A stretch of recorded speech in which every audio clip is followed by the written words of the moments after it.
last time I ended up losing all my footage for whatever reason. But you're in luck because I have a character that I can use to sort of make up for where we are. So as you can see, Sir Beef, he's in uooOOOOO Sanctuary. How is that possible? You know, you've progressed so much. Well, yeah, you know, I beat Gwendolyn, I beat the Duke's Archives, and went to uooOOOOO, defeated the Sanctuary Guardian, and made my way to the uooOOOOO Sanctuary. So now we're kind of too far, and I lost all that footage. I have a character that I can play. It's called Oh My God.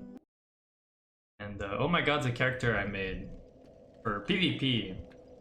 It's a character where it's level 11 because I never bothered leveling up.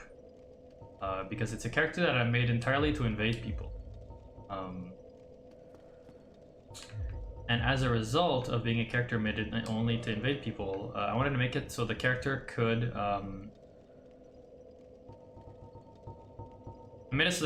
only could invade anybody at any level. So what ended up happening was I had to be a Dark Moon, and I rushed through the game as a low-level character, became a Blade of the Dark Moon so that I could invade anybody. And to keep the spirit of the character, I'm not gonna level up, but there's a few things I'd like to get, make myself slightly stronger. Just mostly because right now I have a ring that serves no purpose really outside of PvP, so I'll try to get a ring to replace it. And apart from that, yeah, I don't have a... So first off, I don't need very strong Estet because my character has quite the low health, so you don't need strong Estet. My character is very fast. It has a fully upgraded Pyromancy hand with Great Combustion and Toxic Mist. Now, Toxic Mist, useful in PvP, not so useful in against enemies. So I might try to get a different spell. I don't even know what I have spells-wise. Oh, not so bad, not so bad. And I have a fully upgraded Lightning Pickaxe. So my character is pretty strong. Yeah, my character is pretty strong, surprisingly.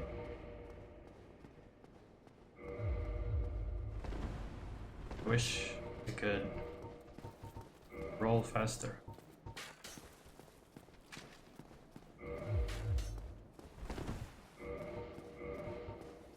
Right, the Xanthus crown, that's me. So,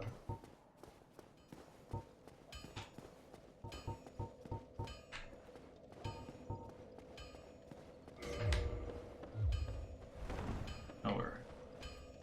And as you can see, I have a nice 5 o'clock shadow, and yeah, it was a character that I made. The character was meant to look a little bit goofy because I wanted to, No, I have to keep the spirit of the character. Yeah, the character was supposed to look a little bit goofy because it was a character that I made to invade people. Harass them. So this is what it's about.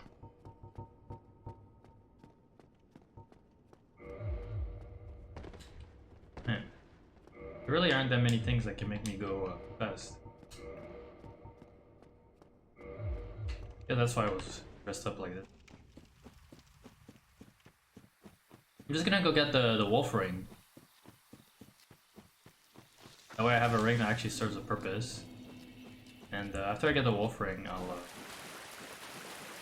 I'll do what I did before, which is fight Gwendolyn and go through the Duke's Archives. So anyway, apart from the fact that we're a different character, this is basically just another episode of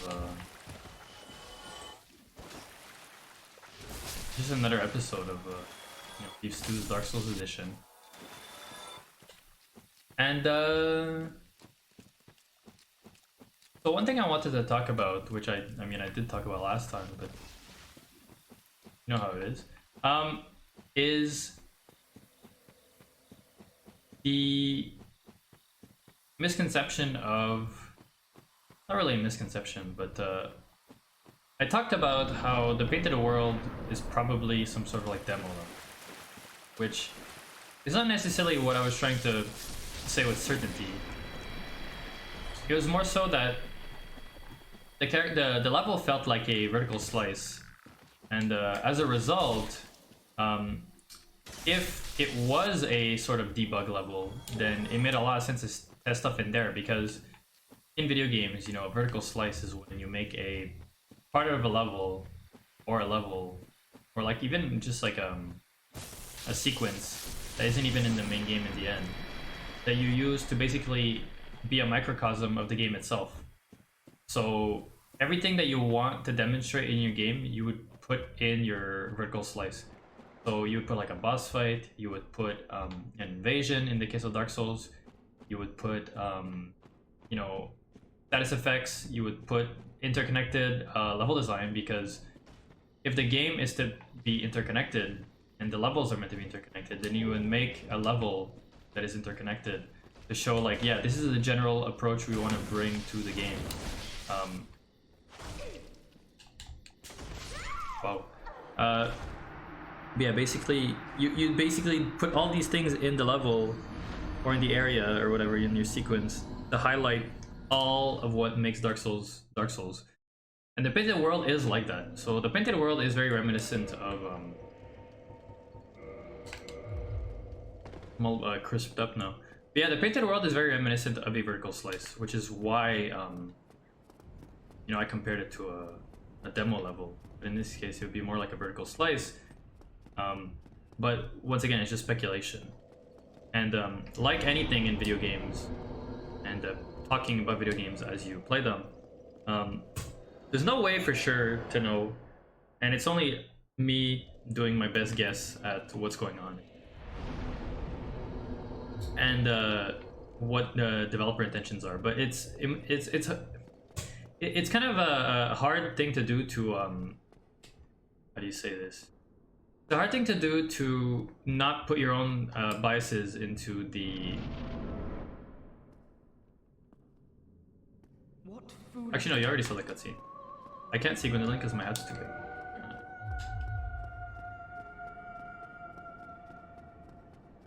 It's hard to not put your own biases into what you're seeing as you analyze a game. So in this case, you know, I said it's probably vertical slice, but maybe it wasn't. And you know, I'm very guilty of this, where I kind of assume certain things.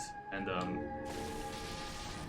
I think a lot of people are also you know, probably in the video game analysis here, are probably very guilty of such things. But you know,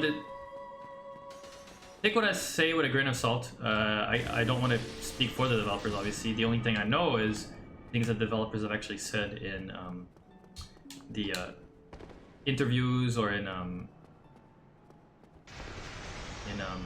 the art book, or things like that.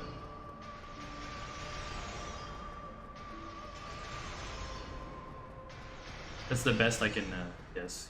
Best I can theorize. Oh my god.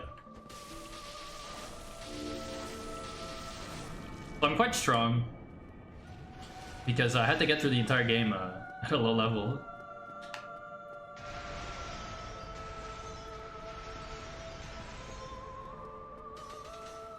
But I don't have a lot of HP, and I don't have a lot of defenses because I can't wear much.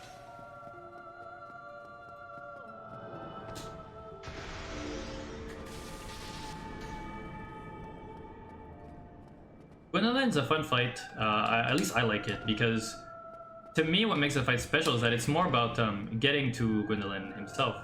And the way they make this fun is that it's kind of a challenge to get to him without running out of stamina and not being able to hit him, because you have to dodge his attacks and you have to run and catch up to him. So it's a fight that kind of tests your stamina management, and I appreciate that, because it's more so about maintaining a good pace, maintaining a good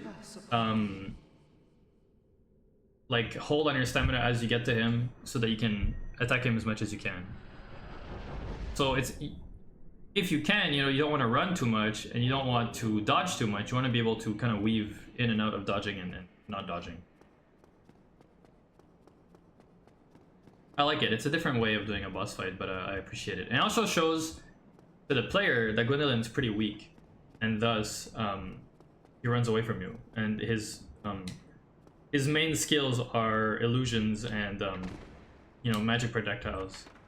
In a way, you know, very strange chest. It's the only empty chest in the game. In a way, it's like, you could say it's one of the best ways they could do a caster boss fight. Because Gwendolyn's a caster and he casts his spells. You have to get to him, because that's what like, you know, in a lot of games, like when you play as a caster, it's all about maintaining your distance and be able to cast your spells. The fact that Gwendolyn's like that, it makes total sense from like, how casters behave, but also it makes sense from like a character who's meant to be weaker, makes sense that he would run away from you. Just because I feel like, despite, you know, his big talk, despite how he talks big about himself, he probably isn't as strong as he seems to be, and not as confident as he seems to be. It tells you a lot about the character. Also, something I should have pointed out is that Gwendolyn probably lives a pretty sad existence, but he's a dutiful son. And he has his little chair, and he looks after his father's grave, and even the little flowers up here. So, you know, a little environmental storytelling. I like that. Kind of tells you a bit about Gwendolyn. So I've desecrated my own covenant. Yeah, as you can see, I have no covenant anymore. I used to be a Blade of the Dark Moon, but because I killed my boss, I don't have a covenant anymore.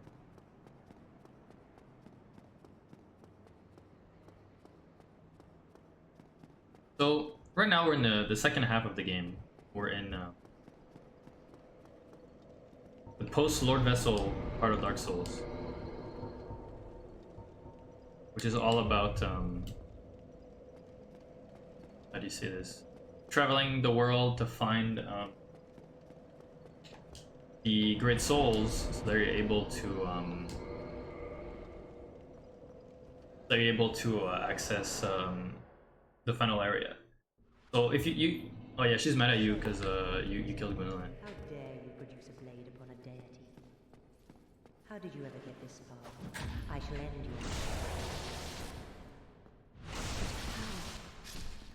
This woman is a threat. Master Gwendolyn.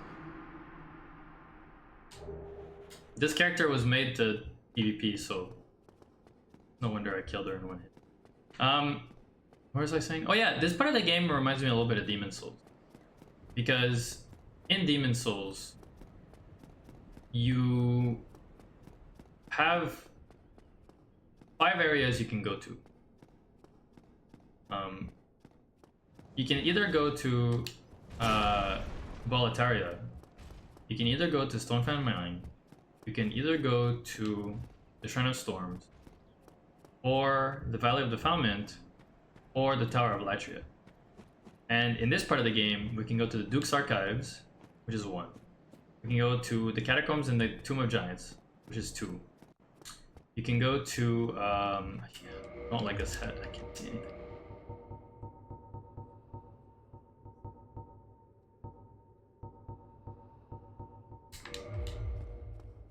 Duke's Archives 1, Tomb of Giants 2, Demon Ruins 3. Oops. So that's 3 areas. Then you can go to the DLC, that makes 4 areas. Then you can go to Darkroot Garden as / New Londo, which is like a... It's sort of part of the same progression, and that's 5. You can go to 5 areas right now, and they each have their own path and whatever. And why I find that this is pretty similar to Demon Souls is that each path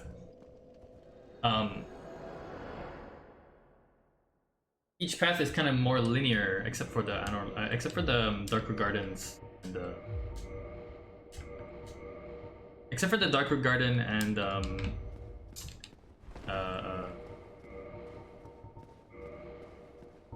New Londo path, because that path is more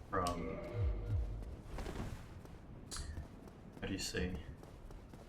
It's more like you have to go to Darker Garden to then have access to the boss. So there's a little bit more going on, but as far as areas go, every other area is kind of a straight line once you reach it. So you get to Duke's Archives, you do Duke's Archives, and nothing else to do. You do Demon Ruins and Lost Isolate, you know, there's nothing else to do after that. You do Catacombs and Tomb of Giants, there's nothing to do after that. You do the DLC, there's nothing to do after that. They're all like linear areas. And they all kind of represent a different aspect of the game and a different build in a way. So I went to Duke's Archives first with my other character because the entire idea behind it was to get more magical gear, because my character is a int based character. So going to Duke's Archives to get magical gear made total sense. And also I wanted to have access to the DLC, and that you need to come here to defeat a golem to have access to the DLC, which I probably, now that I think about it, because I didn't fight the Hydra, I probably won't have access to the DLC. But we'll get there when we get there. I can still do Archives.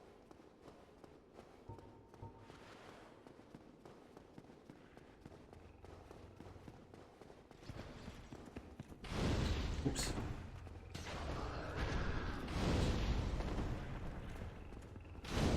Oops. I died. These boars, as far as I know, they don't respawn. Which means that if I kill this boar, I will... No, because I just got it. Like I was talking about with the butchers in the depths, there's a mechanic where, you know, enemies that have unique drops, but that those enemies don't respawn. When you kill the last one, you always get the drop. So in this case, had I not gotten the boar helmet, killing that last boar would have gotten me. I don't want to level up as this character because I think it goes against the purpose of this character. However, this character also doesn't serve a purpose anymore because the servers are down. So maybe I could level up. And if I do level up, you'll see it's very different because this character has an elemental weapon, which means it doesn't scale. And since it doesn't scale, that means that I don't need to level up any stats for damage. Same thing for the Pyromancy. My Pyromancy scales on the Pyromancy Flame itself, and my Pyromancy Flame is at maximum. Therefore, my weapons are as strong as they'll ever be. So characters like these, usually you'll build them by putting points into health and stamina, because otherwise you don't need other stats to make yourself stronger. That's why this character is low level, and that's why this character still functioned as a PvP character despite the low level, because the strength lied in the strong equipment and the non-scaling items instead of using the relying on scaling items and increasing my stats.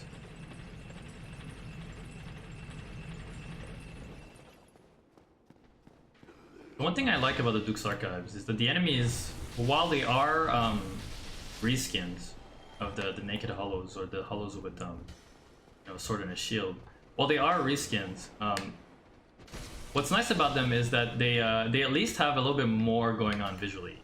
They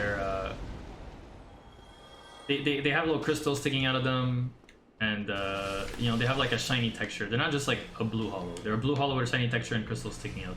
So they're a little bit different from the Naked Hollows you typically fight. And not only that, but the Naked Hollows are quite strong because they're crystal Naked Hollows, and like you learn as you play the game, crystal weapons are stronger, but they can break, and they break forever. And these guys are stronger because they're crystal characters. Oh my god, as you can see, and he got buffed by the channeler, which is what was my next point.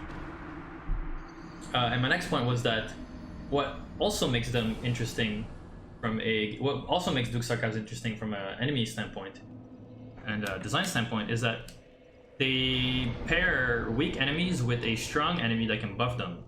And those enemies are also already buffed as is by being crystal enemies. So what ends up happening is he creates this thing where if you haven't learned the enemies well already, which you should have at this point because they're enemies that you've been fighting since the start of the game, they're like the most basic enemy type there is.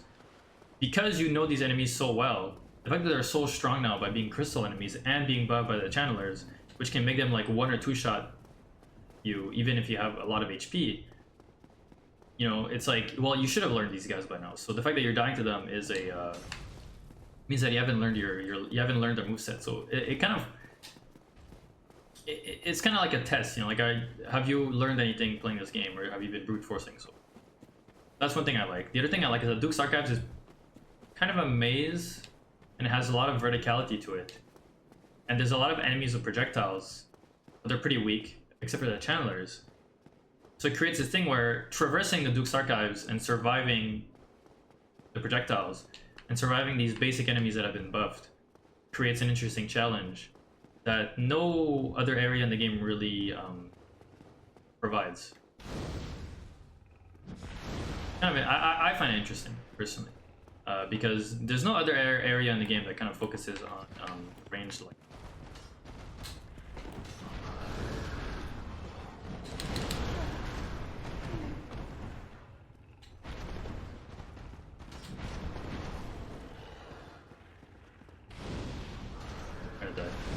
I didn't die.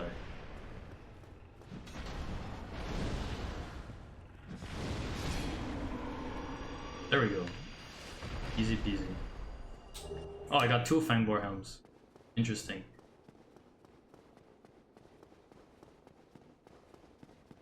Another thing I like about Duke's Archives, which we won't get to see here because this character has not done any of the NPC quests, is how we can progress Big Hat Logan's quest. And I like Big Hat Logan's quest because it kind of it teaches you a little bit about Seath, and it also parallels Seath in a way. And also because there's a lot of great rewards for doing Big Hat Logan's quest line. But I'll point out what I find interesting about the Duke's Archives and Big Hat Logan, even though, at least not to my knowledge, you won't be, because I didn't save him, I don't think.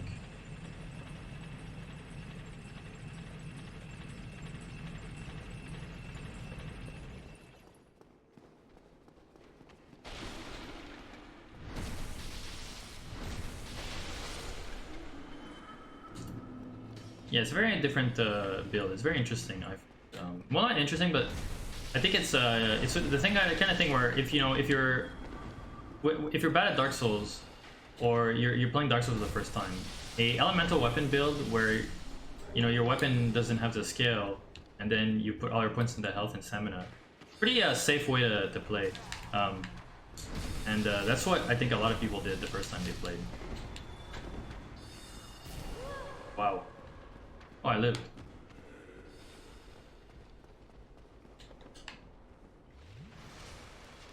If he hits me, I'm dead though. Yeah, they do a ridiculous amount of damage with the buff. And I also have the HP of an extremely low level character. Like I said, I have the HP and the level of a character that can invade any other character, which means I can invade people that are the lowest level in the game and people that are the highest level in the game. Which means that I'm very weak. For comparison, I'm pretty sure when I went through the area on the other character, I was level 40 something, 50 something, and now I'm level 11.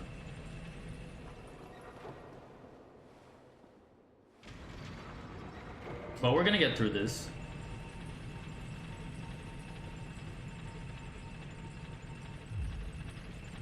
Another reason I wanted to go through Duke's Archive first, outside of getting magic equipment and getting access to the DLC, another reason I wanted to go through this area was because I think it's one of the better areas of the post-Lord Vessel game, whereas the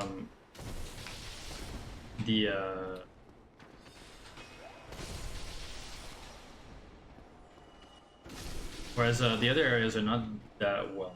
I think Tomb of Giants is an interesting challenge, however I think the level design is not that good, but the level design does something.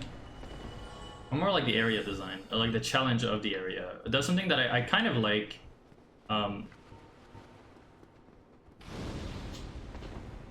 Which is and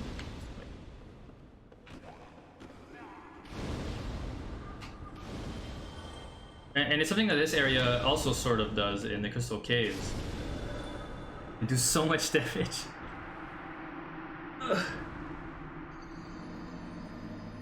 But we'll get there when we get there. Once again, I don't want to.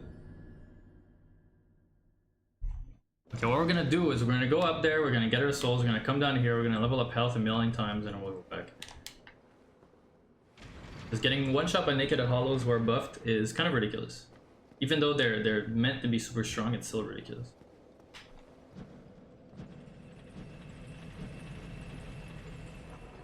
I'm not entirely sure what caused my other recording to break. I think it's actually fighting Seep the Scaleless that made it break. Because he creates a lot of particle effects, and those particle effects make the game lag out. And when the game lags out, the recording software has issues because it basically loses frames, then it has to catch them back, and then sometimes it's not able to kind of get back to where it was frame-wise and like frame count-wise, and then it just bugs out and breaks.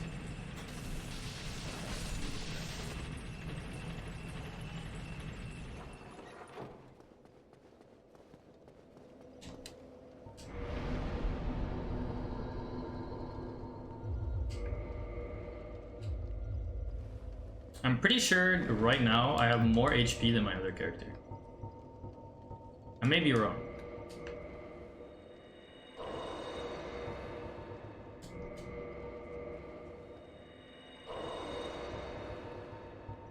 But it's because the other character, you know, I've been investing points into int, into dex, into a bunch of things.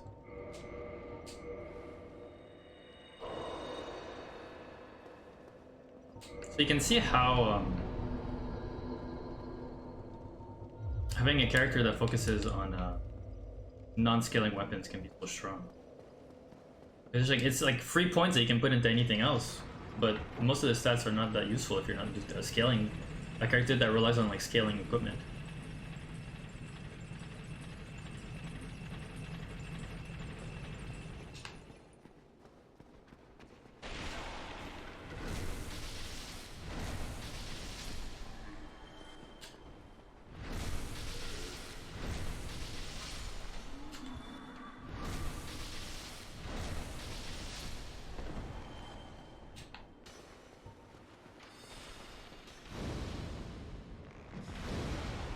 Damn stairs.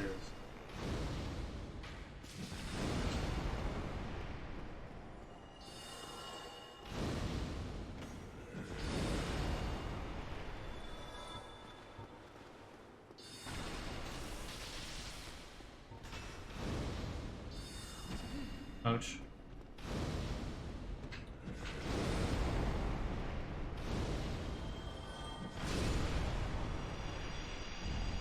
Yeah, he didn't drop the pendant, which means I haven't beaten the Hydra. Which means the DLC is not accessible so far as this character.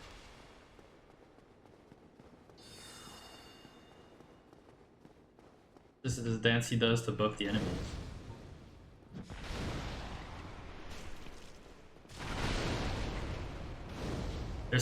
They're not that strong, but it's interesting because on the other character I was playing, I had to attack them multiple times with my rapier to kill them, which let them teleport. And it's actually useful because the teleport that they do, it might seem annoying, like, oh man, they're teleporting, I can't kill them. They'll keep buffing the enemies and keep shooting projectiles at me, which is true. However, they teleport in a way that indicates progress to the players. So once again, you know, the game guides you where you should go, and you don't notice it. In this case, you know, it's not torches that guide you, but rather the teleporting channelers. But if you know where you're going, it doesn't matter.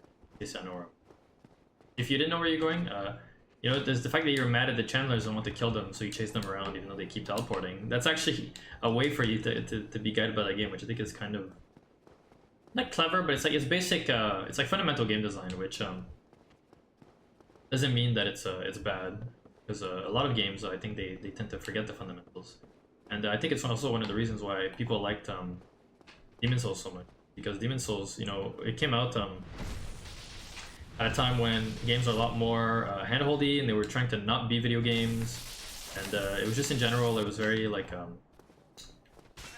games weren't really trying to innovate, but they were also trying to. It's weird. They weren't trying to innovate. They weren't trying to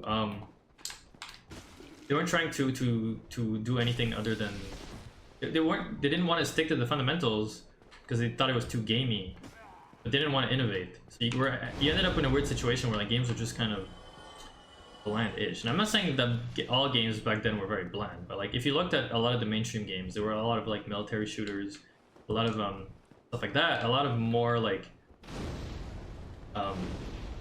games that are kind of typical. And back then it was also maybe because the consoles were still pretty strong, so what ended up happening was, you know, there's a lot more differences between the consoles and PC. So games on consoles, you know, exclusives mattered a lot more, but stuff that wasn't exclusive, just very like samey. Anyway, and I think the reason Demon Souls made such a sort of impact and became a niche classic was because it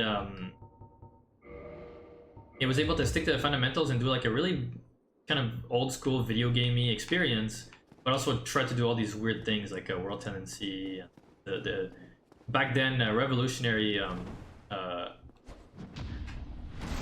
this animation.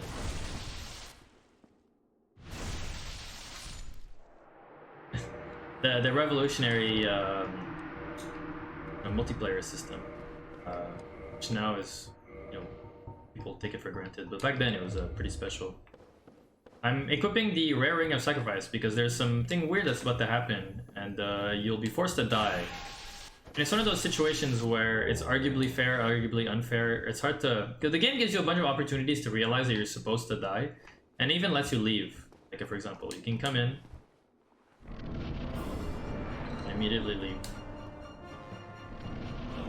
So if you realize that you can't beat him, or you don't know how to beat him, you can actually leave.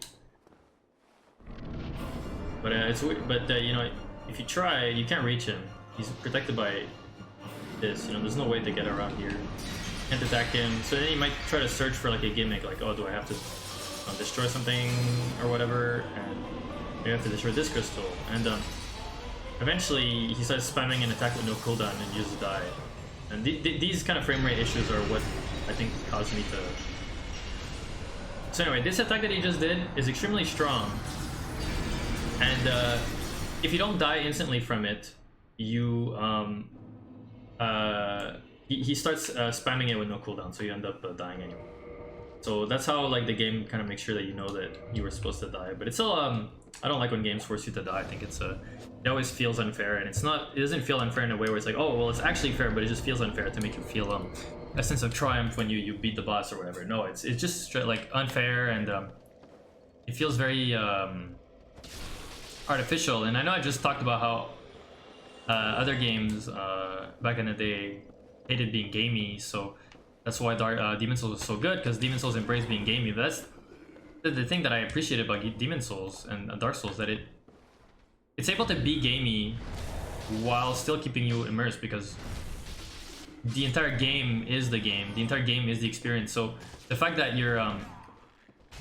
the game is gamey is part of why you're able to stay immersed, because everything is gamey. So when you have like those almost like cutscene-like moments where it's like, oh well, you're supposed to die, that's when it starts to feel weirdly artificial.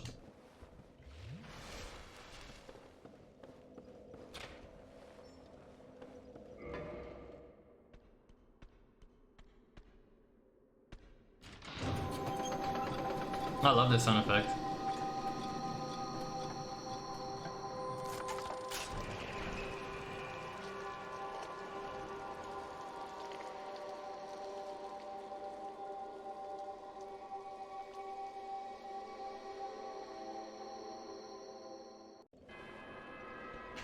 Man, these guys are terrified. Actually, they're not that terrified. I think it's because I'm blocking their way. But these guys are scared, you know, they keep running up the stairs because they don't want to die, because they're scared of the Picassos.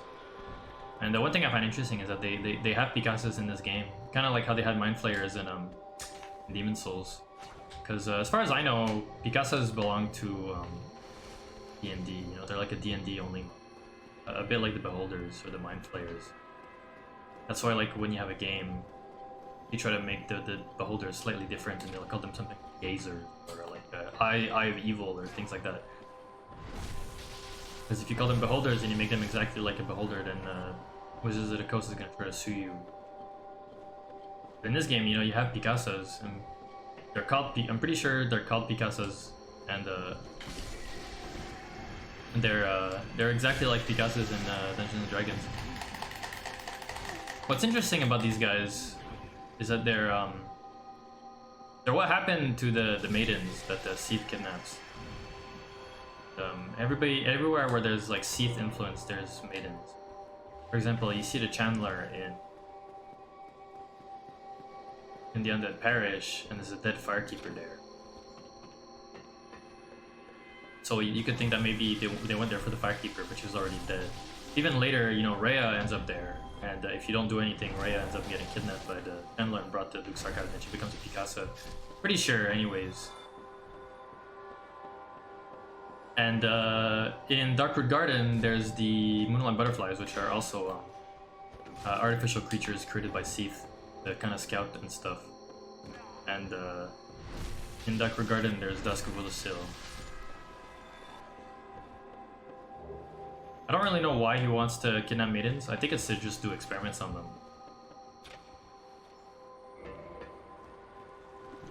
But all the failed experiments turn into these things.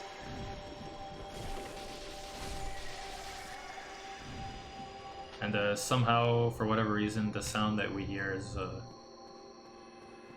it like riles them up.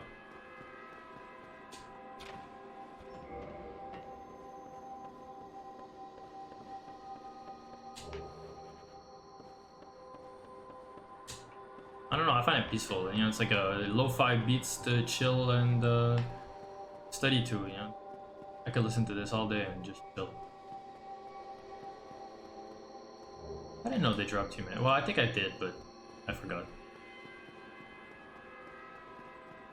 I like the circular nature of this area, and I like the big mechanism in the middle. It makes me think that originally the level was planned to rotate and have like rotating scaling staircases, a bit like the elevator in Orlando. Because it makes sense, you know, it's a gigantic library. Like, how are you supposed to reach the books on some... This is a giant library, right? How are you supposed to reach some of the books in some of the cells, right?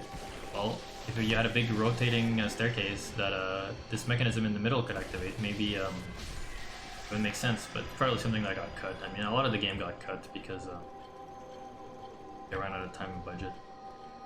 These guys are crying. I hear them cry. And backstab them. They have more health than the other ones too, and they run away. They also think they're slightly bigger. They drop miracles that belong to the what do you call them? The miracles that belong to the maidens of Guinevere. So they were kidnapped by the Scales and brought here. But Seath is aligned with the gods, so it's kind of messed up that you would do that. Over there's a Firekeeper soul, which implies that you know, Seath did successfully capture a Firekeeper, which are all women, so it's a maiden. And then she stays at the back, because here there's all the other maidens that were failed experiments intended Picassos. So she probably hid at the back of the room, because she couldn't bear to witness what happened to her fellow maidens. But you know, Big Hat Logan, he's like right over here, right next to the grate, just staring at them. He's studying them, he thinks it's fascinating. Once again, you know, it's a little bit of a environmental / like gameplay, storytelling, and character development, which I think is great. You learn a lot about Big Hat Logan just from that. And the item placement is actually kind of carefully considered, which is also good. I always like when the item placement makes sense, or the item placement is used to teach you. You know, in Demon Souls and in Dark Souls, for most cases, I believe that the item placement actually means something. In In Elden Ring and in the Dark Souls 2 and 3, I'm not sure. It feels like it's hard to tell if the items are placed with any sort of goal in mind. I don't doubt that most of the items are placed with some level of thought behind it, but I don't think every item is. And of course you could say like, oh well, there's so many items in Elden Ring, like why would they can't put that much effort into every single item in the game being deliberately placed. And I think that's while that's true, I think it's a bit also a sign that maybe you have too much stuff in your game, to the point that you can't adhere to the same kind of world building standard that you used to have. But it's also different priorities, Dark Souls and Demon Souls are not the same game. They have a very similar design sometimes, and goals and aspirations. And Elden Ring is completely different from even that. While I do think it sucks a little bit, at the same time I don't blame it.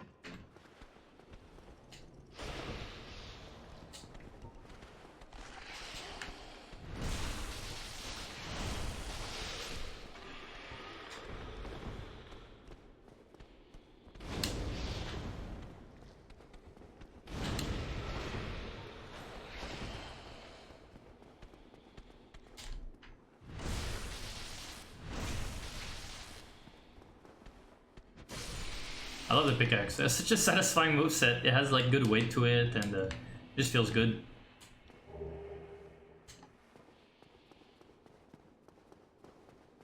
I'm gonna activate it again. I love the sound.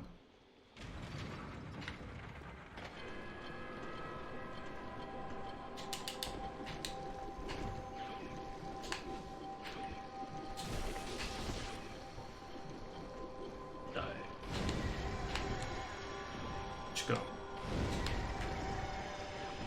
Don't break it.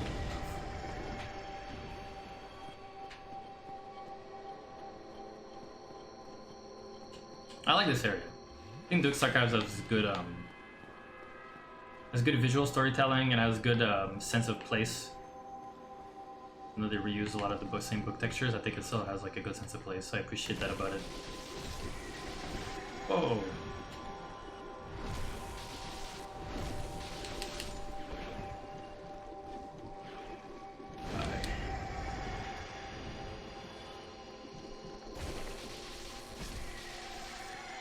And I appreciate that it's one of the better designed late game areas. And what I appreciate most about it, like I said, is that it's more of a navigation-based challenge where you have to deal with projectiles and kind of make your way around this very vertical, very kind of samey looking environment. And I also like that it's a magic-focused areas. I always like those kinds of areas. That's kind of a bias of mine. Every time I play a video game, I'm always a wizard, caster, in some way. And even in action games, I like to focus on stuff that feels a little bit more magical and like occult. Yeah.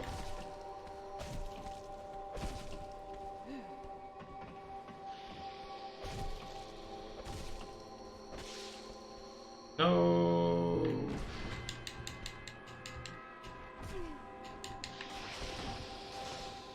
Out there they used.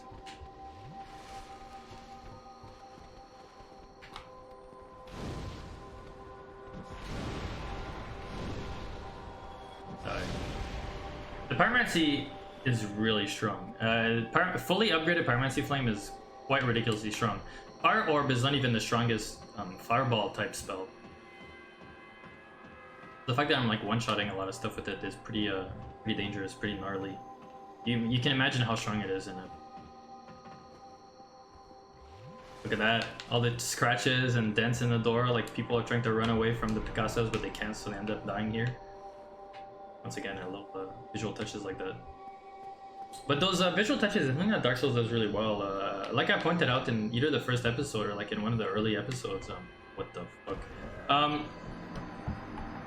The game has a lot of wear and tear to almost everything that you can equip. You know, the clothes, the weapons, the shields, all of those all those things have a wear and tear to them. They all have character. Everything feels like it had that care put into it by the artists and the modelers, which I really respect. It's a modeling and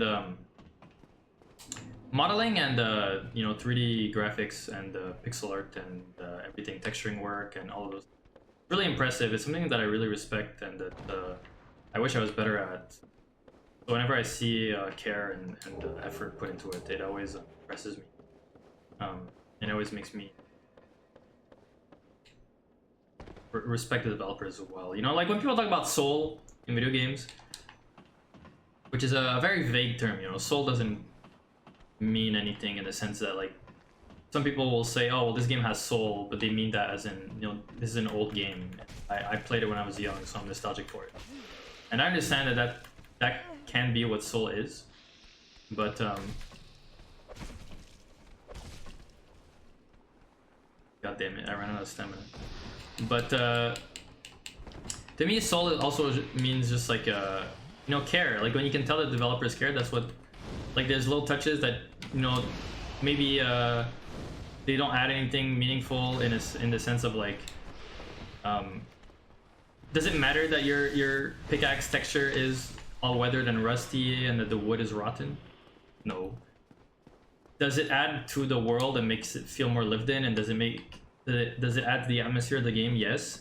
Did it probably take a lot of time to do that and extend that to every weapon? Yes. That's kind of what, to me, soul is. It's those touches that show that the developers cared, and probably that the people who worked on the game were passionate about what they were doing.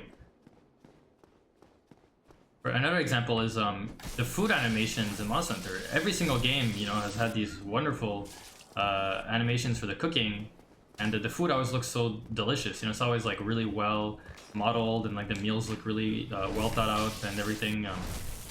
And all these little, like, for example, in Monster Hunter World and in Monster Hunter Rise, there's so many like unique animations for palicos doing random things, either like in the field or in the city. All this like visual body language and animations that most players won't ever see, but the fact that you play the game and you see them, that's what's like cool about it. I really like that about those kinds of games. That's what soul is to me.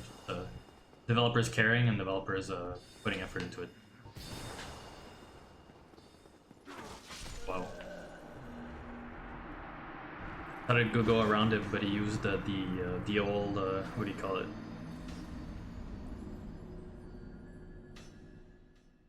Use the old linear attack in a hallway technique to beat me.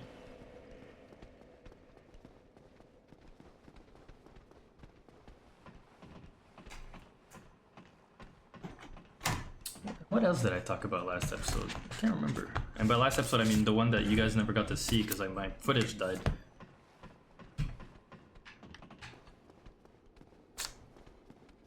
Oh, I talked about the music a little bit. Yeah, I like the music in Dark Souls. I think the music in Dark Souls 1 actually is kind of underrated if you compare it to the later games. You know, people always talk about the soundtrack in Dark Souls 3 so awesome. You know, it's at its best. But I like the more minimalist approach that Dark Souls 1 had, where it was more about the melodies and the vibe of the songs than it was about the orchestra. To me, in Dark Souls 3, a lot of the songs are very orchestral. Very overwhelming. You know, it's like what I talked about a little bit in one of the episodes when I talked about how in a lot of games that have orchestral soundtracks, they basically use all the orchestra all the time, because it's like, well, we have an orchestra, so we may as well show off the fact that we have an orchestra and do some crazy shit with it. And I agree to some extent that you should use what you have when you're offered it. But I also think that if you always use all the orchestra all the time, then it starts to make everything sound samey. And it's almost like people have an idea of like what a Dark Souls song is supposed to sound like. So then Dark Souls 3 gives them what they want based on what they think they want. And in the end, it ends up sounding very samey. Like, sure, there's really great songs like Vortex of the Boreal Valley, but to me, it's like, well, first of all, Vort is the first real boss.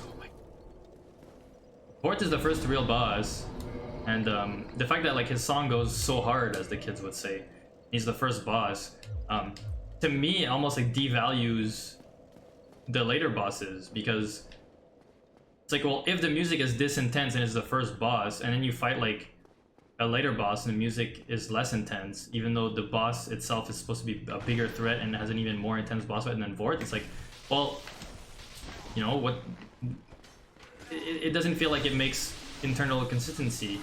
Like the vibes don't add up. And not just that, but just in general too. I think Dark Souls 1, with its focus on like specific instruments, even though they have an orchestra, like the fact that they focus more on like specific instruments, and that they have less singers, so you just have like, you always have that one guy and that one girl that you can point out in every song, like, yeah, that's the Dark Souls voice guy, and that's the Dark Souls girl, voice girl.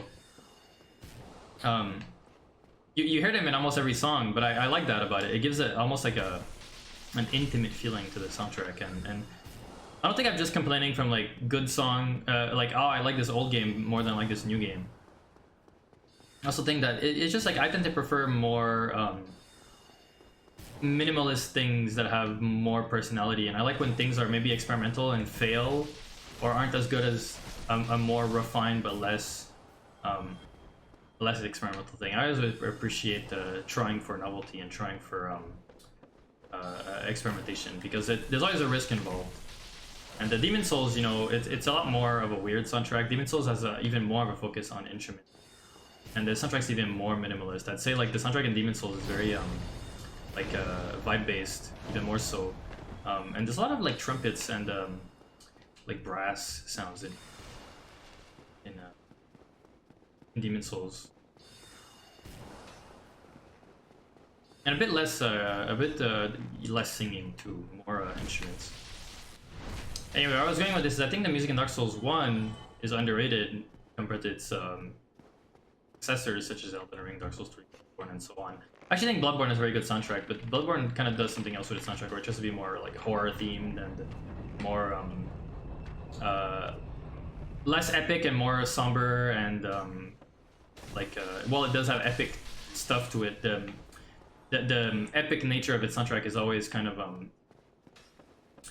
made more mild by the horror aspects, and there's a lot more strings, which is something that I always think is, I really like strings in tracks. But specific examples I think of songs that stand out in Dark Souls 1 would be things like the Pinwheel and Grivlor Nito, which have a very unique sound to them.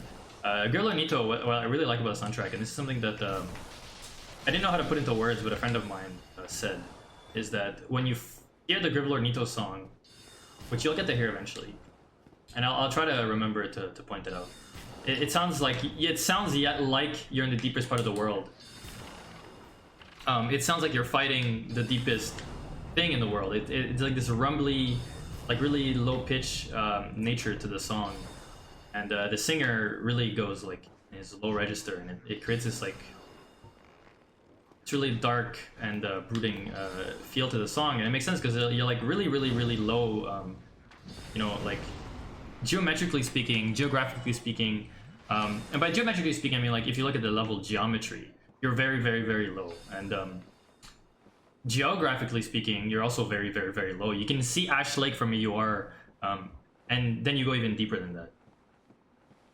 So like the song fits with where you are physically, but also fits with who you're fighting, because, well, he's the Grave Lord, he's the Lord of Death, he's a skeleton, you know, he's a skeleton made of skeletons, and it creates this really like I said, a really like dark and brooding, like foreboding, deep register kind of music.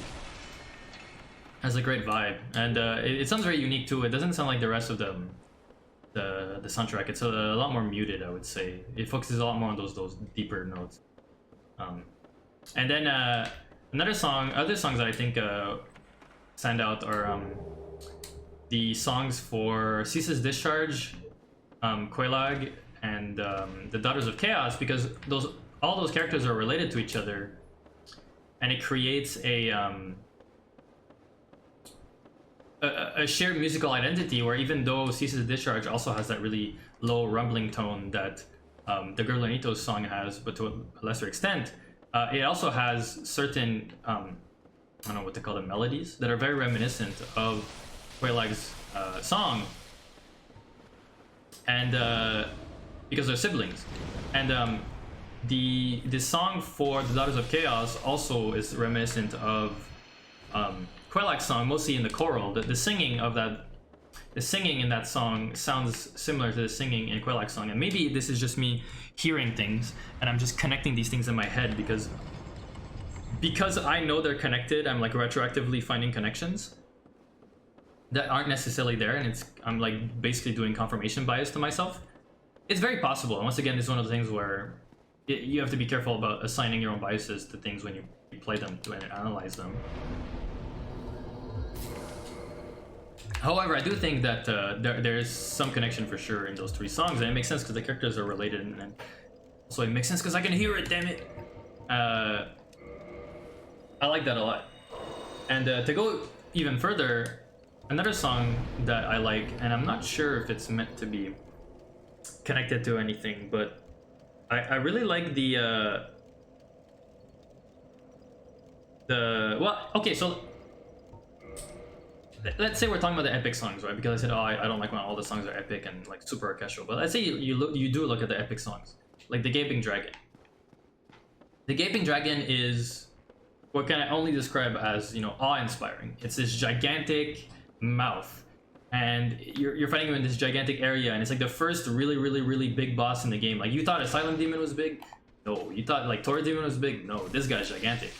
And you reach the Gaping Dragon, and you know you have this epic music that's spelling, and there's so much going on visually, and like you feel very overwhelmed because it's the first time you're facing something like this, and the music is going like it sounds super intense, and there's like this big choir, and it fits, you know. It's like this grandiose boss will have grandiose music, and same thing with the Iron Golem. The Iron Golem has a pretty grandiose song, and the Iron Golem is a grandiose thing.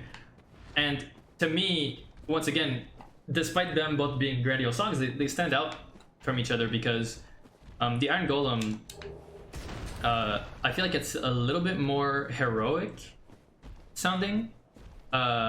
Maybe because it's supposed to be the last line of defense before Anolondo, so it's like it's a test for heroes, and also because it's like the triumph of.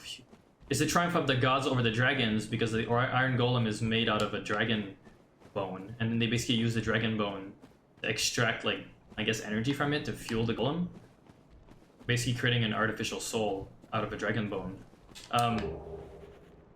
So there's that to it, whereas the Gaping Dragon, it's like, it's epic, it's grandiose, but at the same time, it's almost like a panic. It's like you're fighting for your life and you're overwhelmed. It's not like heroic necessarily, it's more like panicked.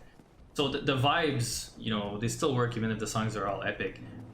And I should also say that every song in this game is epic to some degree, except maybe Pinwheel and Gwyn. And what's nice is that the game has, for the most part, I know I mentioned this when I got to Ash Lake, but the game has mostly diegetic sound. Everything you hear is in the game, except for the music, of course. But when it plays, I think it plays to good effect. So here we're in the Crystal Caves, and the Crystal Caves are something very interesting, where the Crystal Caves is a navigational, almost platforming-like challenge in a game not known for its platforming or precise movement. And it has invisible platforms, and the game warns you about them. It says, path ahead. And it's nice because they put the message on the invisible path ahead. So it's not like they put a message here and say, path ahead, and you're scared, and you think you're being lied to and you're gonna kill yourself. Or they put the message here and they say path ahead, and they expect you to see the little flakes fall and explode. But like maybe you think, oh, they just explode randomly, and it has nothing to do with them colliding. So the fact that they put the path way onto the path, they put the message way onto the path, it makes you feel safe.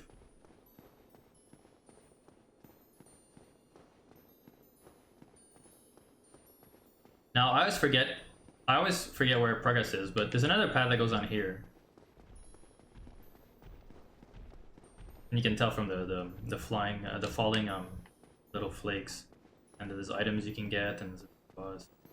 Well, mini boss. It's like a golden. Ah, I slid. That happened to me last time too.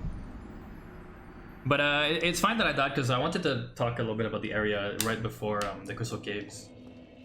So Duke's Archives, I kind of went through it really quick, but you know, it's kind of mazy. It's kind of there's many layers to it. It's beautiful actually. Look at this.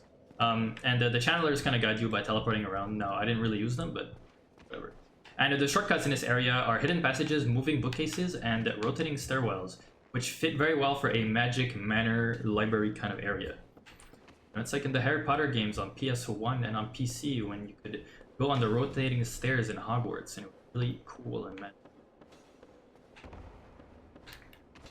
But and those games had beautiful music by Jeremy Soule. And but yeah, this area, to me, it shows more or less what bad Dark Souls levels are, which is an open plain with enemies just kind of strewn about. And the later part of Dark Souls is a lot like this, sadly. At least there's visual noise with like the trees and the crystal stuff in the back in the distance.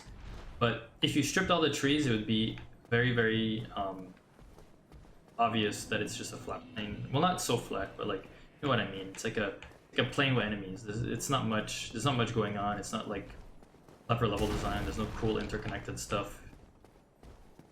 It's not even like a navigational challenge like the swamp in Blighttown, which is a flat plain with enemies strewn about. But at least there's the poison swamp. It halts your movement. There's mosquitoes that are bothering you, and there's a little bit more going on. But this area I like, even though I think it loses its novelty quite quickly. There's only like 3 major invisible paths. So the fact that there's only 3 major invisible paths, I think it's enough. Because if it did more, in a game that doesn't have much platforming depth, it wouldn't feel satisfying to have more paths. Here there's a secret. Crystal lizards, but I'm not gonna pursue that. But I'm just gonna go ahead. And follow the path. Look for the flakes.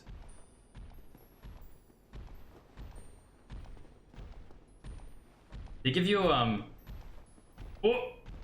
there's a crystal golem chasing after me. But earlier they give you prism stones, so you can use prism stones to check for the invisible paths, which is nice.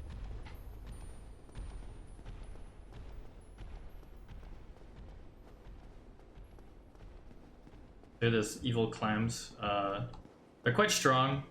Once again, this is like a flat plain with a bunch of enemies, and you can see it from far. It's not very impressive looking. Once again, I think it's kind of weak design. It doesn't feel thought out. It doesn't feel clever. It just feels like, well, we need a little gauntlet before the boss, so let's do that.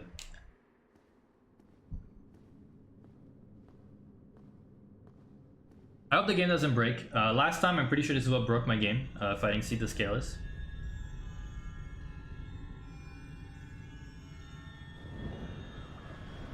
I really do not like this boss fight. I'll show you why, and I'll explain why at the same time. I think Seath looks cool. He's a albino dragon with no scales, and he's blind. He's gone crazy from studying crystal magic and studying immortality. He uses this crystal over here, called the Primordial Crystal, to basically make him immortal, because it creates the same kind of effect that the dragon's scales used to do. And the dragons are immortal because of their scales, but Seath has those scales, so he's not immortal. Which is why he's betrayed his kind and studied the crystal. Now, for a blind boss, there's not much going on. He destroyed his own crystal, by the way. That's what I did. Also, I'm gonna get killed by this clam probably. So that's one reason I don't like the boss fight, is that sometimes clams get stuck with you and it just makes for a mess.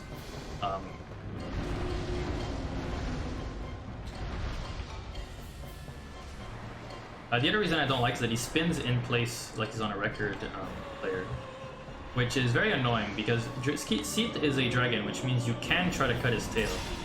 Every dragon enemy, you can cut their tail and you get a reward. And this also applies to the gargoyles, which are not dragons, but you can cut their tails. So this is Seed's tail. But if you want to reach it, you have to get behind him, but you can't get behind him because he spins. Spin, spin, spin, spin, spin. Spin, spin, spin, spin, spin. Spin, spin, spin, spin, spin, spin, spin. Always, always spinning, spinning, spinning, spinning. You spin me right round, baby, right round.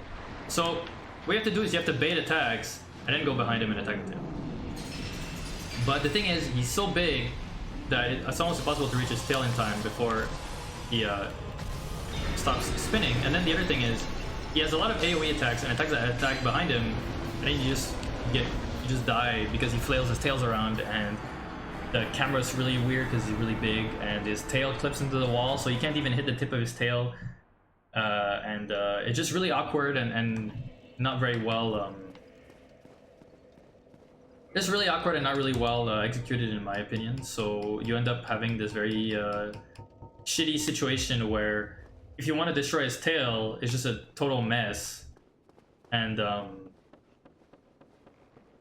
it makes the fight like 78 trillion times harder because it's just a question of chasing his tail around while he spins and spins and spins and baiting attacks. And then once you get lucky enough to bait an attack and you go behind him, he's gonna flail his tails around. There's not much you can do, and then you just tank it or die, and then you can rinse and repeat, and it's just really not dynamic. And Seath is supposed to be the greatest wizard in Lordran. He's supposed to be the best spellcaster there is. That's why Big Hat Logan is studying Seath. That's why Big Hat Logan came here. Big Hat Logan goes crazy trying to figure out what Seath had already figured out. And when you fight Seath Ascalis, he's not casting spells, he's not a caster. He's just flails his tails around and shoots his crystal breath.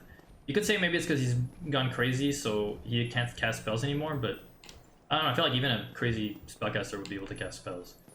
And one thing I appreciate about Seath is that he is a boss that inflicts the curse status element, which is very punishing, but I think for this stage of the game, it's warranted to have a very punishing status effect. I don't mind. I just dislike that his fight is either really, really, really easy or really hard. And really hard in an unfun way, where he just spins and you have to chase his tail and have to deal with his flailing attacks that are just a mess. But if you want to fight him without having to destroy his tail, then you just attack one of his side tentacles or whatever you want to call it. He's gonna spin, spin, spin, spin, spin, and you're just gonna attack, attack, attack, attack, and he'll die.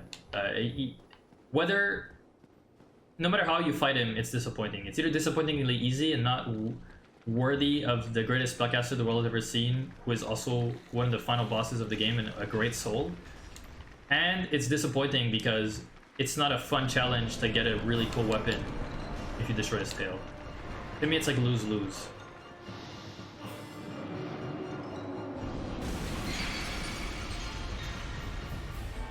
Also, he's weak to lightning. Oh, I didn't destroy his crystal. Oops.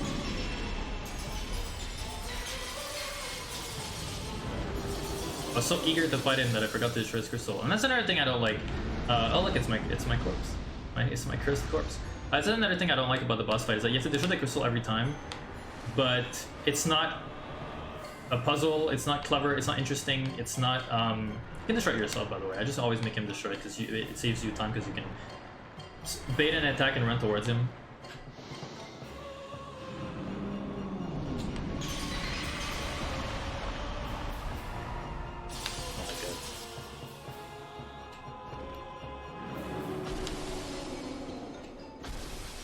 But yeah, I don't like this fight. I think it's not dynamic enough, it's not interesting enough, and the one thing that could be made cool, which is dealing with curse and dealing with immortality, is completely out of the picture, because he the crystal is just out in plain sight and there's nothing interesting about it. So he just chases side tail around and he's just gonna spin, spin, spin. Spin, spin, spin. Attack.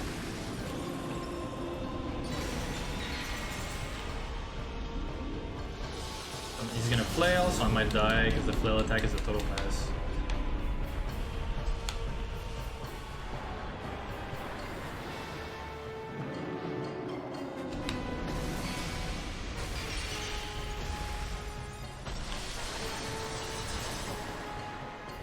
souls.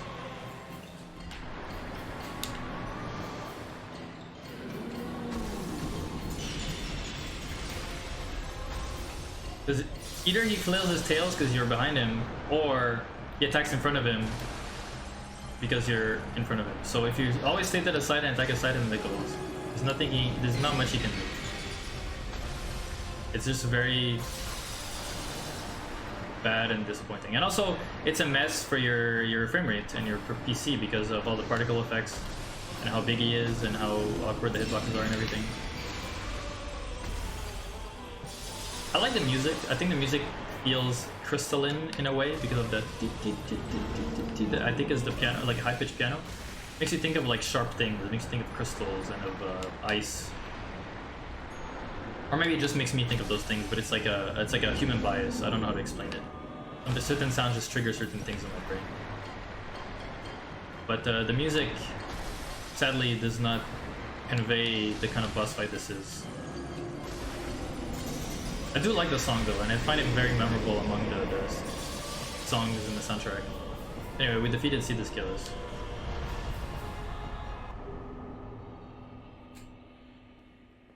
Thank you. So last time this took me like almost 2 hours and a half to do because I was trying to cut his tail, and I also did Big Hat Logan's quest line, so you know that was fun. But I said more or less everything I wanted to say last time.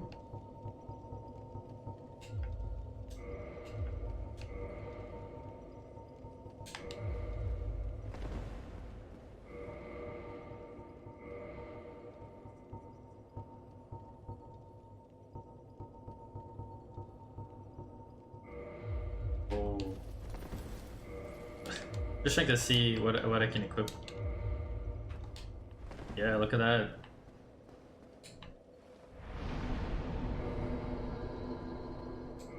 We're gonna go to Frank Shrine. I'm gonna reinforce our Estus. We're gonna go to Darkroot Garden. We're gonna kill the Hydra. We're gonna save Dusk, and then we're gonna go to the DLC.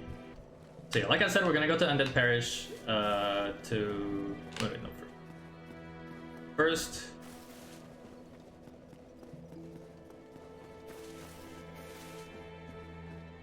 Gonna reinforce our Estus Flask. Then... I don't think it's worth uncursing. I think I have enough HP that it's not worth it.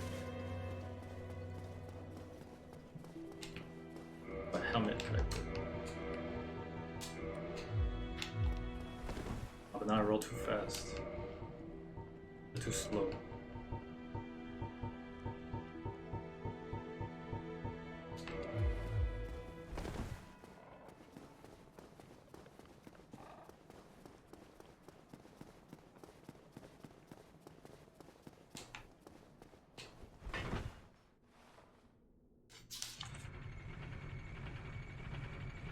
Oh yeah, so fighting See the Scalers reminded me of something I wanted to talk about, which is how do you say this? I've mentioned it a few times, but I think See the Scalers is a good example because he's a dragon. But basically, every dragon you fight in the game is impaired in some way. Sita is blind and not immortal, and he's gone crazy. The Gaping Dragon is no longer a dragon because it's mutated due to its gluttony. You can fight Calamite, and Calamite is wounded before you fight him. And even before that, he's corrupted by the Abyss, so he may no longer be a true dragon. And then beyond that, almost every boss you fight that's like a god or of some sort is weakened somehow, or impaired somehow. I think the only I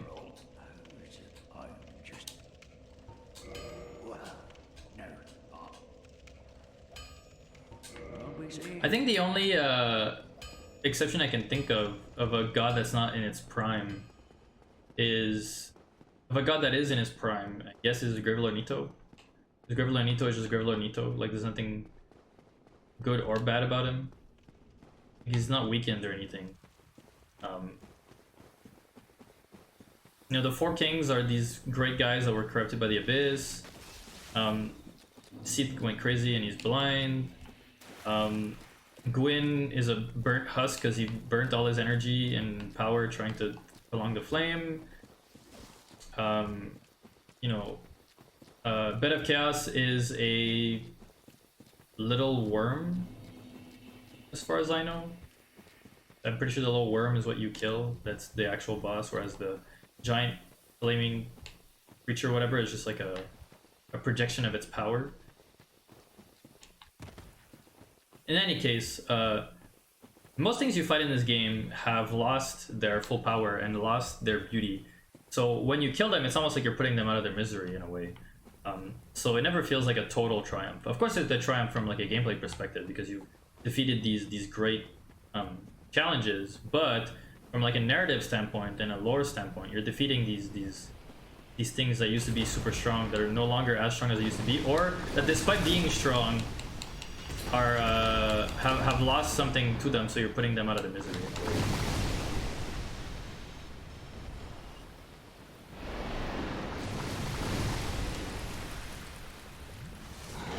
Alright, Hydra.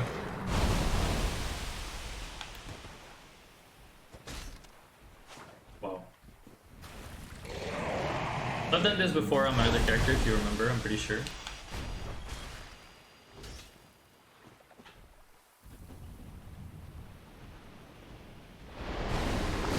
What?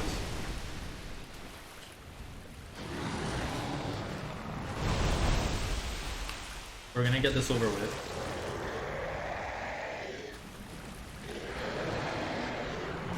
Yeah, Sid's a good example. He's insane and he's blind, so when you and he's the only non-immortal dragon, so beating him is not such a big deal. But at the same time, I still wish that it would have been a bigger deal than this, because as it stands, the fight is very missing. I'm glad there's no music for fighting the Hydra.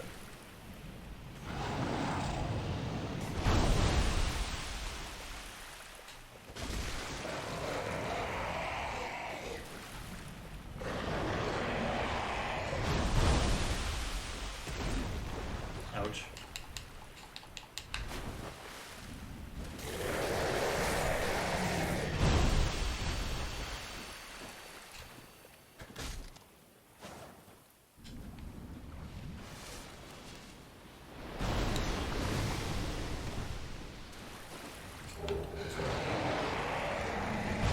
Just trying to focus a little bit.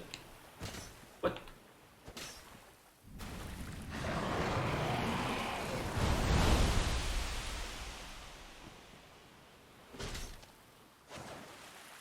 And let's say beating this Hydra actually. Yeah, beating this Hydra, that's something that is sort of related to what I wanted to say.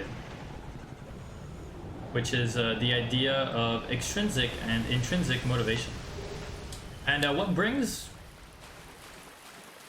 forth this idea, you know, of intrinsic versus extrinsic motivation. That recently I was thinking about well, okay, so today the expansion for Elden Ring comes out. But something else that I was thinking about was because recently they showed trailers for Monster Hunter Wilds, and in the trailer they show the gameplay and stuff, but there's a little message in the description of the video that says something like be ready to immerse yourself in the be prepared to immerse yourself in the most story-driven and Monster Hunter game yet, with a riveting cast of characters and blah blah blah. And that bothered me a little bit, because to me Monster Hunter has always been about intrinsic motivation, about finding your own reasons to do things and being motivated yourself to do things for your own purposes. Now, what I mean by extrinsic motivation is when a game will extrinsic motivation is when a game will provide a reason for you to do something. Whether it's a story reason, whether it's because it locks content behind something else, whether it's by giving you daily logon bonuses or achievements or things like that. Everything that's like an artificial way to make you, not artificial, but like a developer-driven way, or like a player, not player, but like a game that has nothing to do with just your own Tis thou desire to play the game. Basically creates artificial desires for you so that you want to do these things. I am Like a good example is achievements. from an age I've talked to this lady in my last. my heart felt I've talked to this lady in my other run. But yeah, like for example, in Dark Souls, you have almost no extrinsic motivation for anything, except the start of the game. Oscar of Astora, who saves you from your cell, says, "Hey, can you ring the 2 bells of awakening? That's the thing that undead are supposed to do, and you and me are undead. And if you want to fulfill the wish of the dying knight who saved you, then you can go ahead and do that. They ring the 2 bells of awakening, and the rest of the story happens. But at least it gives you motivation to do what you want to do in the game. But you don't have to listen to him, and you can do everything of your own choice to just want to play the game and see what the game has to offer." Another example is in Monster Hunter. Monster Hunter, usually people play the game because they want to hunt the monsters and get better loot and get to see the cool loot and stuff like that. But in Monster Hunter World, to some degree Rise, and now in Wilds, it seems like, you have all these quests that are like story quests that are like, oh, I am dusk. you know, this thing happens and then you have to fight this monster. Like, oh, the handler got kidnapped, so you have to the handler almost got killed by Rajang, so you have to fight this Rajang, and things like that. And If thou art in need, I'm not really about that, because for me, you could say I'm like a video game introvert. And for me, the meat of the game is when it's just me and the game. It's when I do things for my own sake because I just enjoy playing a game, or because I like what the game's doing and I want to see more. But you could say that some people are gaming extroverts, and they want, how would I say this? They need social interaction with the game to keep going. They can't just, it can't just be them and the game. So it becomes like them and the game with story in the way, or them in the game with multiplayer in the way, or them in the game but daily login bonuses in the way, or them in the game in the battle pass. You know, like, that's actually, yeah, let's talk about like battle passes, for example. I'm not 100% sure what a battle pass is, because I've never played a game with a battle pass. But from my understanding, a battle pass is basically something that you buy with your own money. And then as you accomplish things in the game by playing the game, you, either by logging bonuses, or by winning, or by accomplishing pseudo achievement and in-game challenges, and whatever the game tells you to do specifically, it gives you these objectives. It fills up a bar, and if your bar gets to specific thresholds, you get skins and content. That's my understanding of what battle passes are. And if that's what battle passes are, then battle passes are like the #1 example of extrinsic motivation. It's like, this game sucks so bad that the only way for us to motivate you to play it is to psychologically manipulate you by making you think you're being rewarded for playing the game, because otherwise you wouldn't be playing the game. And that's something that kind of bothered me about Monster Hunter World too, is it kind of did that with the login bonuses and like, oh, we have these little challenges where if you hunt 5 wyverns type monsters today, you the thing is in Monster Hunter everything's a wyvern, but like if you hunt 5 fanged wyverns today and you do 3 event quests, and you do these 2 timed event quests, then you get like a reward because you accomplish like these 5 missions for this week. Never sat right with me, because if a game has to like convince you to play it and like manipulate you to play it, it becomes like, well, why are you even playing this? You know, every single game I've ever played in my life, I've played because I wanted to play this game. And when I was younger, sometimes I was motivated by story. I can't deny that. I think sometimes, you know, a story in a game, I really liked what the story was, so it kept me going because I wanted to see how the story continued. And I can respect that, because while that is extrinsic motivation, it's still not like psychologically manipulating you. It's just like it's part of the game, and the game. But the thing is, what bothers me about it, and why I was kind of not feeling very up to it because of what Monster Hunter was showing, is because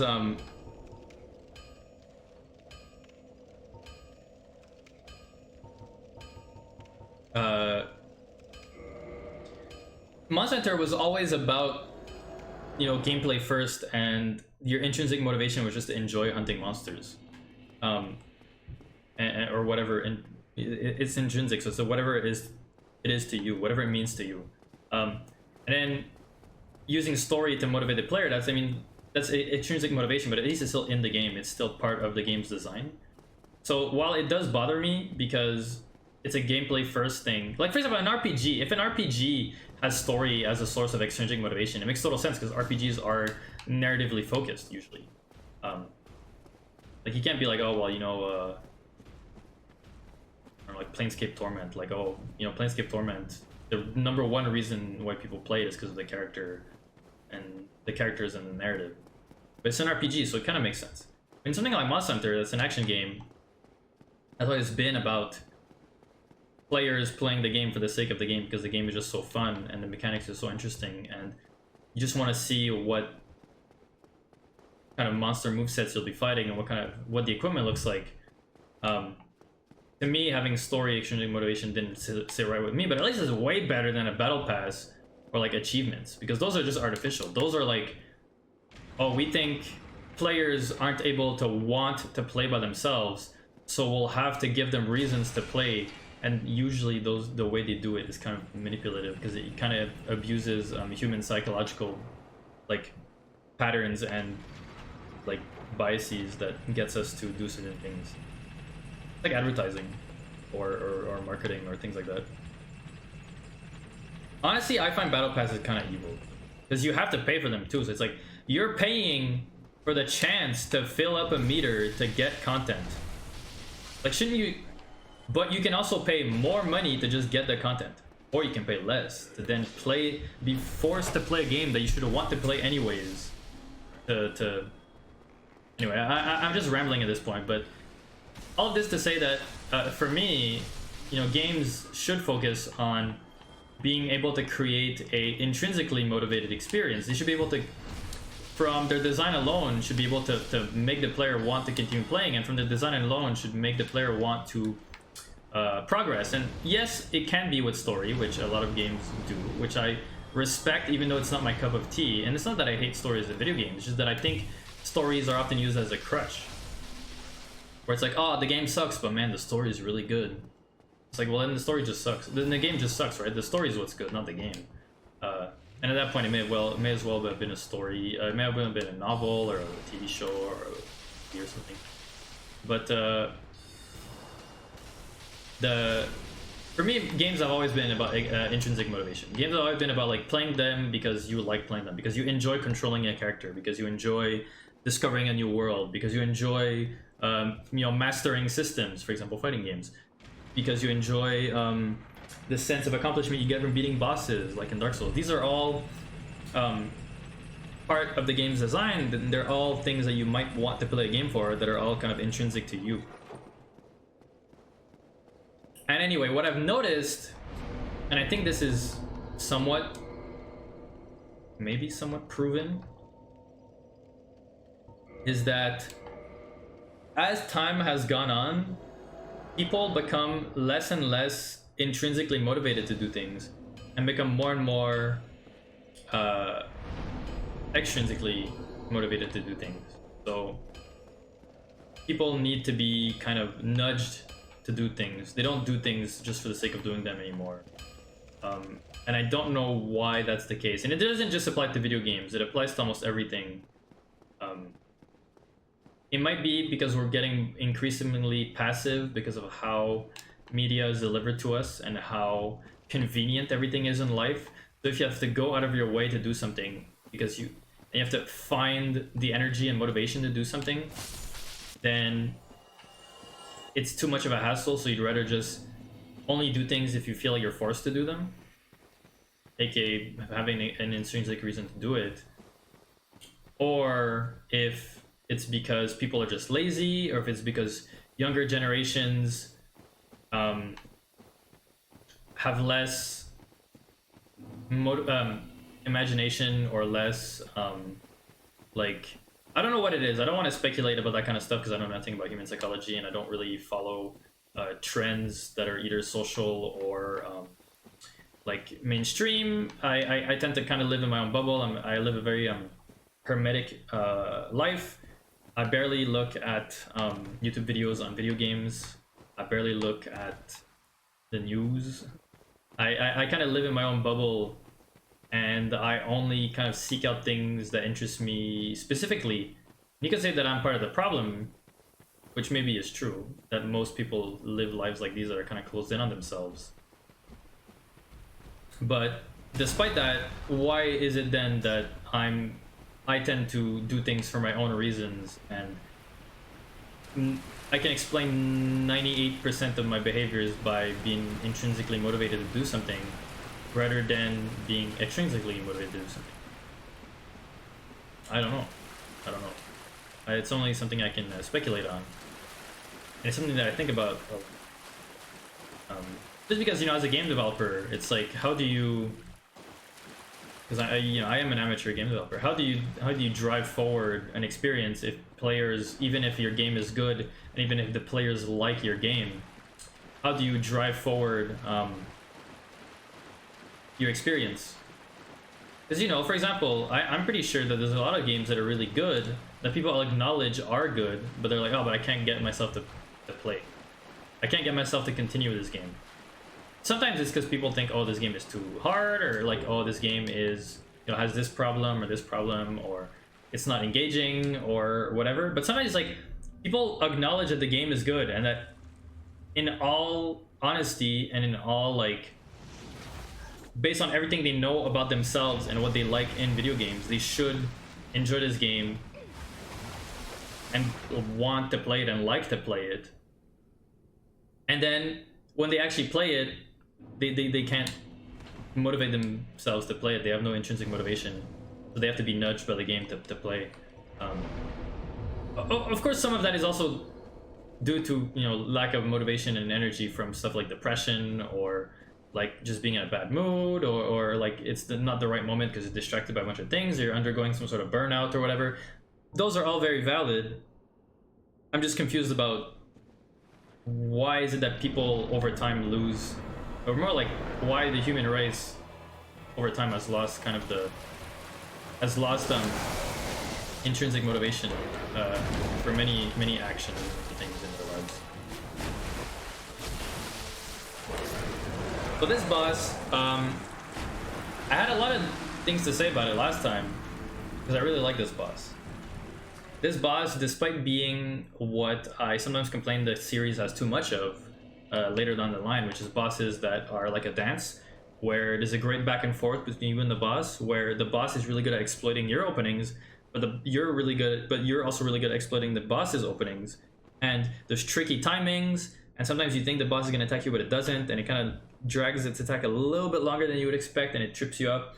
Or how there's a lot of movement involved, where like there's spacing, where you have to space yourself properly from the boss to avoid certain attacks, or how the boss will space itself, and how in this case the boss actually uses the arena to its advantage because it uses electric attacks, and electric attacks actually spread when they're in the water, which is a property of electric things in the game that you might have noticed. But and also that this boss has many ways to defend yourself from it. You can dodge, but you can also move aside, you can run away. There's so many ways to avoid its attacks. Like you don't have to dodge everything it does, like in Elden Ring or Dark Souls 2, for example. For example, this attack, I dodge to the side and then I run towards him, but you can dodge through if I'm not mistaken. And you see how I'm just moving away from the attack instead of dodging, because I just have to dodge the first strike, and then the rest of the strikes don't have enough tracking for me to have to dodge. It's something I like a lot.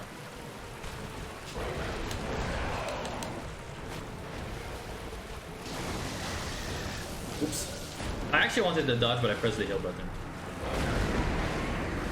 But I really like this boss. And the fact that you find the boss in the water so you're slightly slowed down is also a great touch. I'm cursed, so of course I have less health than I should, but I don't think it's a particularly an issue. But I really like this boss, and yes, I do think that down the line the games end up having many of these kinds of bosses. But the difference is that in Dark Souls 1, there's not that many bosses that feel like a dance. There's the Sanctuary Guardian, and there's you know, Artorias, and Gwyn if you don't parry him constantly. And the one thing I like about this boss as well is that it's the first thing you encounter in the DLC, so it's like, are you ready to fight? You know, it's like a difficulty check where it's like, if you can fight this guy while you're strong enough for the DLC, but if you can't fight this guy, maybe try to do a little bit more content before you try to reach the DLC. And the other thing I like about it is that it also kind of is a very dynamic boss, so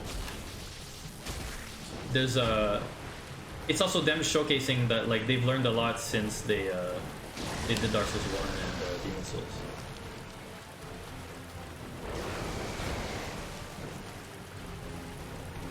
I also like that you can deal with its attacks in many ways.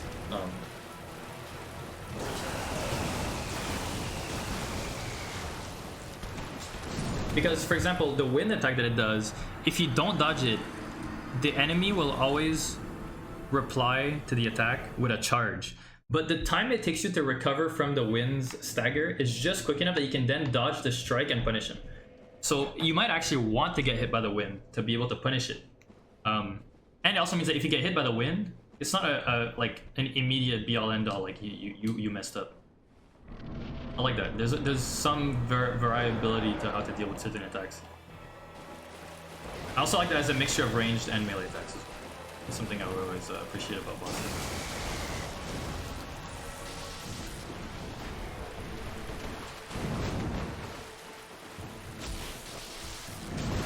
I also like that its tail can poison you.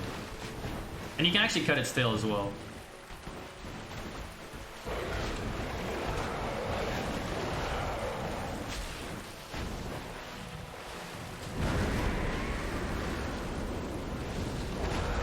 Raised itself so I couldn't attack. Oh my god, it happened twice in a row! I feel so slow when I fight this boss. I know it's the water, but like it's pretty crazy how much it affects you.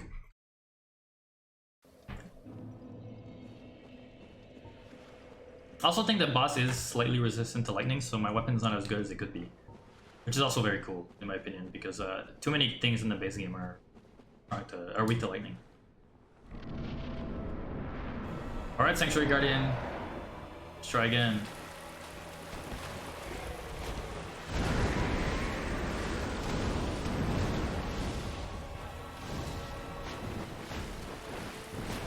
And another thing I like is that destroying its tail actually is a challenge. It's exactly what I wish the skillets would do. Because to destroy its tail, you need to actively punish certain attacks that leave its tail wide open. Because otherwise the tail is too high for you to attack. And the enemy is always facing you, so reaching the tail is actually more tricky than it might seem. So destroying the tail it changes the fight and it creates an interesting challenge instead of making it just a mess. That's something I appreciate.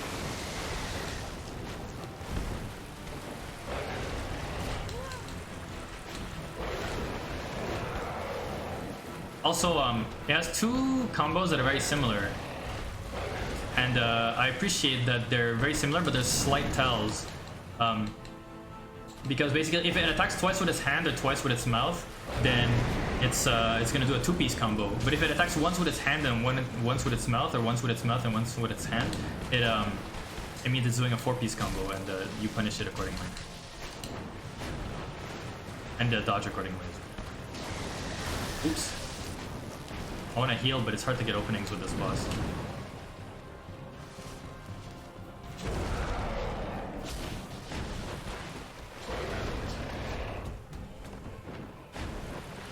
It's a great boss. I really like it.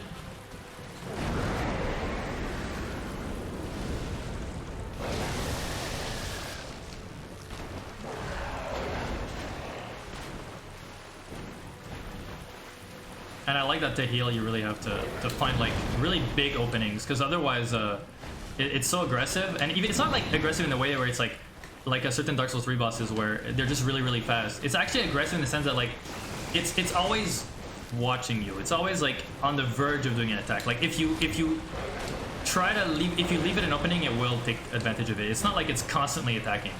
It's that it's constantly in an aggressive state.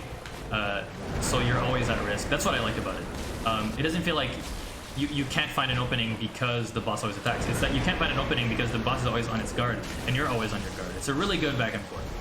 It's the way I wish more bosses were. Actually, fighting this boss right now, like, I don't fight this boss very often because I don't necessarily do the DLC every time I play Dark Souls, even though I probably should, because Artorias is a very fun boss fight. But I always forget how good this boss is. I think it's very underrated.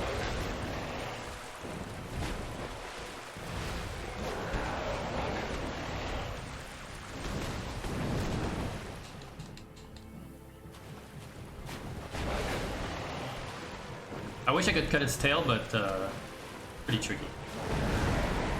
Oops. If you're far away from it after it does the wind, then it'll attack with lightning. But if you're close to it and when it does the wind, then it'll reply with the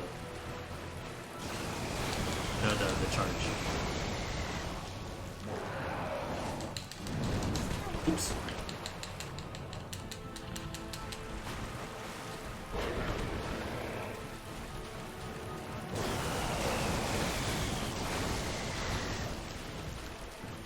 Shit, I almost died from the lightning.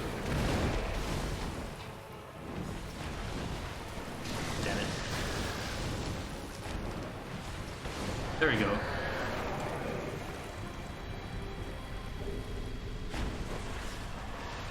What a fun boss. I have like almost nothing bad to say about the boss. Well, another thing I like about the boss too is that because it's a chimera, so it's made of like an eagle, a serpent, and a tiger. Then it's it has a moveset that is kind of representative of all three. It flies, it slithers around, it lives in the water. It's like it does so much. Its moveset is very varied and it's very aggressive because it's made of 3 aggressive animals. It's made of 3 animals with pretty different behaviors.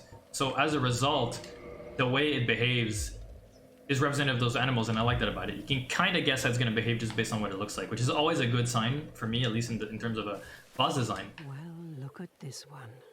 From what faraway age hast thou come? Thy scent is very human indeed, but not intolerable. Thank you for telling me I smell good. I try very hard. Savior, thine aura is precisely as she described.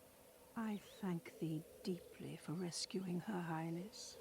But Princess Dusk is here no longer, snatched away by that horrifying primeval human. And so I must ask, couldst thou once more play the savior? Of course. Thank you. I am Elizabeth, guardian of this sanctuary. Something of a godmother to Princess Dusk. I shall assist thee to my utmost, for I am one with the sorceries of Oorosil. So she sells the spells that Dusk didn't get to sell us. Thou shalt see further on, an abyss was begat of the ancient beast, and threatens to swallow the whole of Oorosil. Knight Artorias came to stop this, but such a hero has nary a murmur of dark. Without doubt he will be swallowed by the abyss, overcome by its utter blackness. Indeed, the abyss may be unstoppable. Still, I have faith that Princess Dusk may be rescued yet. May the flames guide thee.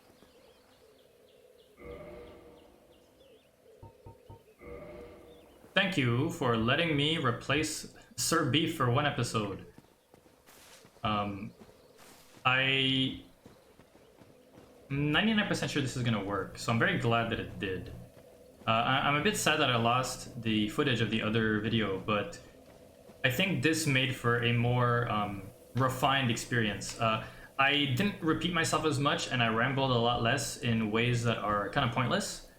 And I think I said everything that I had to say last time in a better way because I had more time to think about it, and I spent less time getting frustrated at see the scale is because I didn't try to cut his tail this time, because I gave up on it after realizing how much of a mess it was. I just wish I could have cut his tail because I wanted the Moonlight Greatsword. Alas, you know, the Holy Moonlight Sword will have to stay in Kingsfield and not make its way to Dark Souls. So we're gonna say goodbye to Oh My God. And next time we pick up, we'll play as Sir Beef again. Because as you can see,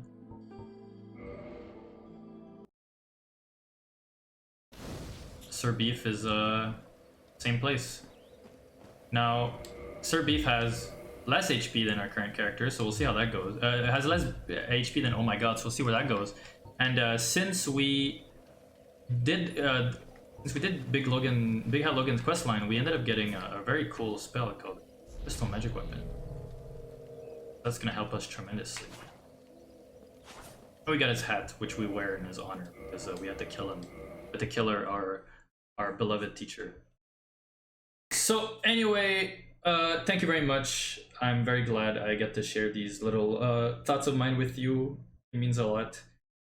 And next time you play video games, please make sure to pay attention to them. Maybe you'll be able to appreciate them even more, and you'll notice things that you may never have noticed before.